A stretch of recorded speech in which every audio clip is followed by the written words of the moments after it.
A e dini se cili është rekordi që asnjë ekip e futbollit nuk don me thy asnjëherë?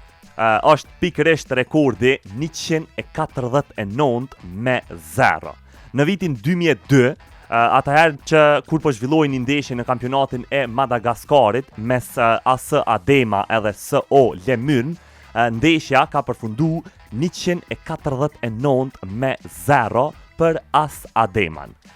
Kjo nuk ka qenë një fitore normale, por e gjithë mlefi ka ardhur për arsye që lojtarët e SO Lemurn i kanë shënu, domethënë me qëllim, 149 autogolla, edhe kjo ka ardhur si arsye ose si rezultat i ndeshjes së kalume, e cila e ka vendos edhe titullin për ta, edhe këta e kanë pa që gjyqtarja dhe vendimet e tij nuk janë kon profesionale edhe nuk janë kon të mira. Krejt kjo rezultoi që federata në atë kohë e Madagaskarit me e pezullu trajnerin nga puna edhe shumë lojtar të tjerë të cilët janë pezullu.